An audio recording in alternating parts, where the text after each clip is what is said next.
হালিমা ছিল এক দক্ষিণী মা।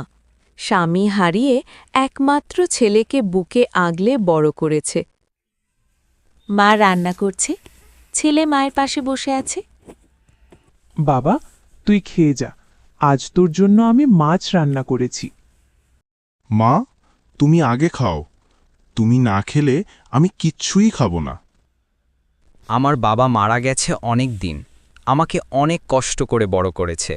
তুমি আমার মায়ের সাথে খারাপ ব্যবহার করবা না। তুমি চিন্তা করো না, আমি তোমার মায়ের সাথে কখনো খারাপ ব্যবহার করব না। কিছুদিন পর মায়ের সাথে খারাপ ব্যবহার করতে লাগলো আর স্বামীকে কাছে বদনাম করতে শুরু করলো। কি বলতে লাগলো, দেখো মা আমার সাথে সব সময় খারাপ ব্যবহার করে, আমাকে বলে এটা ঠিক হলো না, ওটা ঠিক হলো না। আমি এই বাড়িতে শান্তি পাই না।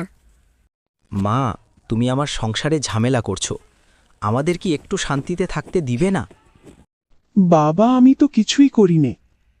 এই বুড়ি থাকলে আমার শান্তি নেই, ওকে বাড়ি থেকে বের করে দাও। এই অপমান সইতে না পেরে সে অসুস্থ হয়ে পড়ে। তার ছেলে তার আর কোনো খোঁজ খবর নেয় না। ধীরে ধীরে সে মারা যায়। মায়ের মৃত্যুতে ছেলের চোখ খুলে যায়। মা, আমি কি করলাম? বইয়ের কথায় আমার মাকে আমি হারালাম। যে মা তোমাকে জন্ম দিয়েছে তাকে কষ্ট দিলে কেউ কখনো সুখী হয় না।